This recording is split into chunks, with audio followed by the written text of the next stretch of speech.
So the book basically is about 3 of my expeditions. The first one was the 2007 and 8 Atlantic row with Bill Godfrey. This is Bill Godfrey here and myself on the row.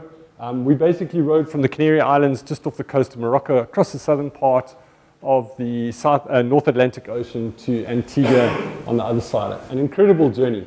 It was 100% unsupported, so when we left, this is a nice one because this I think is quite relevant in today's times with all the load shedding that's happening.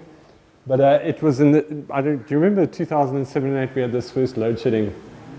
In fact, the end of 2007 while we were rowing. So this was this was a cartoon in the Daily Dispatch newspaper.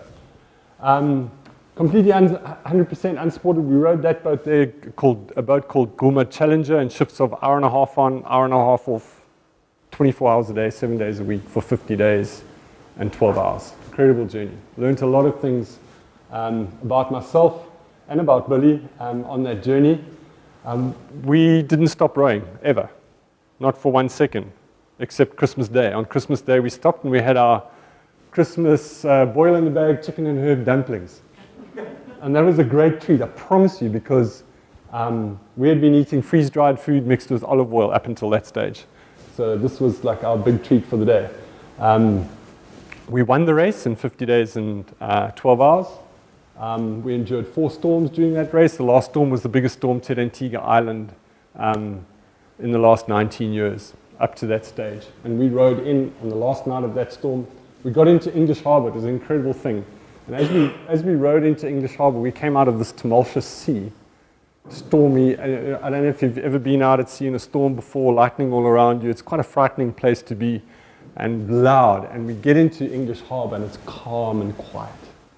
And the palm trees' leaves are sort of dipping themselves into this blue ocean. It's midnight.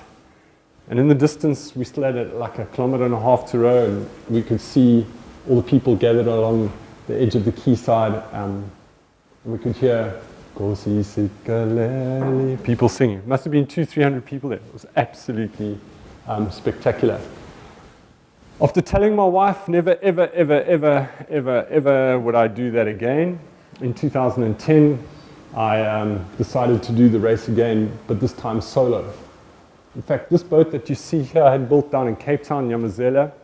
10 days ago, the person who bought it for me left New York. And 3 days ago, sorry, more, about 12 days ago he left New York, and 3 days ago that boat was 9 days out at sea with nobody on board. He had to be evacuated off his board with a back injury. But he's okay, he's had a muscle spasm, and the boat has been retrieved and taken back to New York. I'm sure that Rian Mansell will see it. I don't know if you know, Rian Mansell's just arrived in New York with his girlfriend. This is coming into Antigua at the end of my solo row, 76 days out at sea alone. Also 100% unsupported. I had 6 fish living with me underneath that boat. In the first 2 parts of this book, you will read about all of those stories, the experiences that I've had. People often ask me, so Pete, what's the greatest lesson you learned from those 2 rows? I'd say greatest lessons that I've learned is that every single one of us have been incredibly made, and that seriously, with the right processes put in place in our life, we can achieve anything. Literally anything. We have to dream it, we have to believe it, we have to have the right plan in place, and then we can do it. And that's pretty much what the book is about.